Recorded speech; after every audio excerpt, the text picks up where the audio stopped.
So Okay. like you still had to come into work. We just had so even side note, crazy story.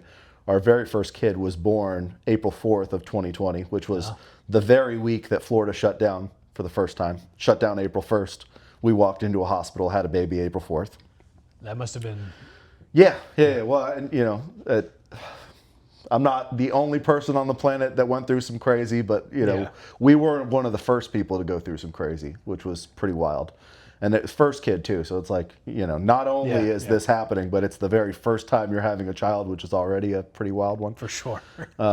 So April 4th, have the baby. A few weeks later, I go back to work. So I had already worked through COVID for a year. It's like I dealt with the masks and the social distancing and the like, how do you take a test drive when you can't be in the car? And it's like, so we've been rolling with the punches for a while. At this point, the final job I was at, this is a year into that.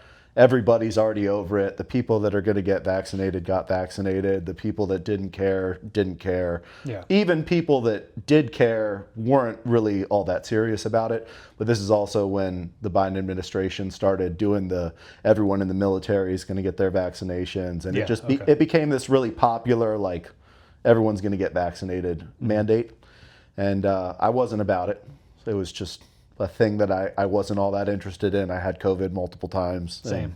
Yeah, I was like, at this point, if you want to stay away from me, I get it. Yeah. We can social distance. For sure. I'll even put my mask on if you want to do the song and dance, even though these are really not stopping anything. You're touching these like surgical masks. And I found it so funny too. One of the things that we were doing at the dealer, we'd have a box of masks at the front. Someone would come in, you'd hand them a mask, and it's like, my hands just touch the thing. Well, that's it's the going droplets. Remember they started saying, but it's the droplets. Yeah. And they don't spit in your eye. And So that became a point of contention. Long story short, I had a couple meetings with my management that I just wasn't a big fan of. And I made the decision that I was tired of working for someone who could so dramatically and drastically change the outcome of my life.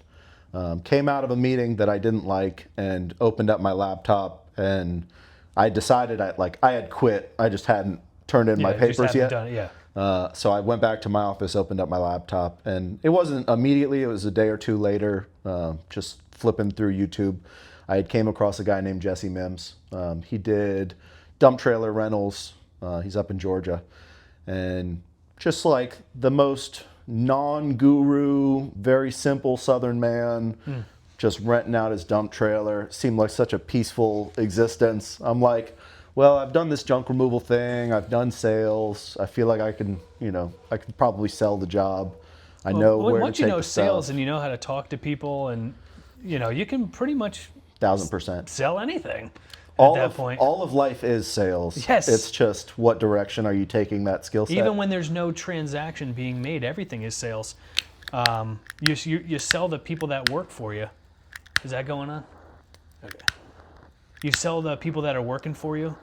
You're selling, people to believe in your vision. You're selling, your everything's just like you just said. I mean, everything really is a sale, and it's all about that communication with everyone. 100%. And even when there's no transaction, it's always just how you speak with people and how you can communicate your messaging to people. And yeah, you're absolutely right about that.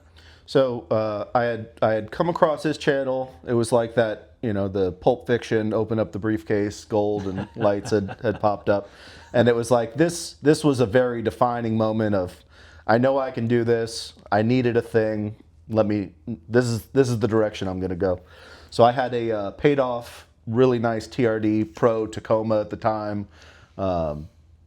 Basically no money to my name outside of what I could put on a credit card, and I might have had like 10 more grand outside of the truck.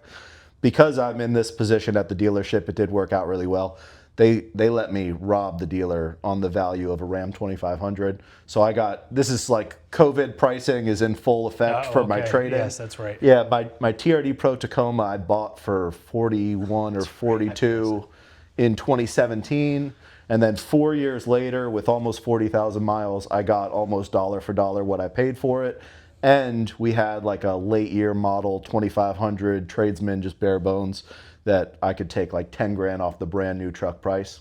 Yeah, they were just buying anything because there was just no inventory. I sold a pickup truck myself. The company was doing, we actually just sold our gutter business. And so I had one pickup truck for the gutter company that we sold, and they didn't take the truck. It was a national company that was coming in for market share in the territory. So they already had everything. They just really wanted customer lists. Get you out of there, too. Yeah, and they just wanted Yeah. contracts and customers. And I happily sold it. We did that for 3 years. And it was a lot of work, a lot more work than the junk and dumpster stuff. So I got a good price for it, and I just took all that money and I put it into the dumpster company. But I had the pickup truck, and we were basically just using that for like small jobs. We put like sides on the bed, so Yeah. we got, I don't know how big that was, but it was enough to do like a quarter load or something, Sure. a couple $100 job, and it was easy. It can go on the parkways. We try to use that. You do estimates in and all this stuff. But we were paying for a pickup truck, and I remember that exact time. We really didn't need this truck. We had these other trucks. I think I had 6 other trucks as well as the pickup truck. I'm like, I don't really need this thing. And I saw those prices, and I was like, go sell this thing. So even crazier, I met a guy in that time period where trade values were ridiculous. He made over $250,000 that year buying a boat on paper, putting in an order. When the boat got in, he would sell it back to the boat dealer and then order another one. Oh, really? And he did that over and over because every time it would Boat arbitrage. So every time it would, because the boat would sell for 50 grand, 100 grand more than whatever its sticker price was. My goodness. Because everything was so hard to get. And yeah, literally he had done like 5 or 6 deals in this like 1 year period or 2 year period, made over $250,000. Just literally not a dollar leaving his bank account. He would just sign for the order would come in, he'd sign it over to the boat dealer, and There's so many different ways to make money, right? crazy. Yeah, COVID like really opened my eyes to like there's some banana stuff that you can do if you figure out these little niche categories, or especially if you had money. If you had money going into COVID, you probably made a lot of money. Oh, yeah, Like, it was unquestionably. Ridiculous. Yes. So at that point, now I've traded in my Tacoma. I got a 2500, so I have something that can haul. I bought one of the dump trailers cash with what little money I had, and then I went and got financing for 2 more dump trailers. Got the business established. At this point, so what is this, 2021 now? this is Or the end 21. Yeah, so 21 in June is when I mentally quit. Okay. But I stayed at the dealer. We were expecting our second son in December. I didn't want to lose all the insurance benefits and stuff like that. So And there's no reason to jump out of something with both feet. You can do For both. sure. You can do both. Is that what you did? Because I talk to people a lot of times that want to just quit, and they're just like, I just want to go for it.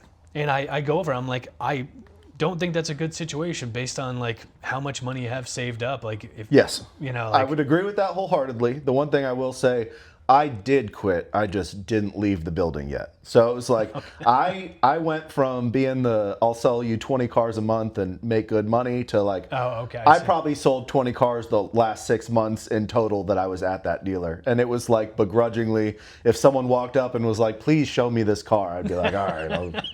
But every second of my day, I was at my desk like, what do I need to know about roofing? What do I need to know about junk? What do I need to know about residential trash? How much should I price? What's my competitor price? Like I was engulfed in the sphere of dumpster, and I'm in all the Facebook groups, and I'm watching all the YouTube videos and learning about the hitches and it's like you name it. I went down that rabbit hole for 6 months.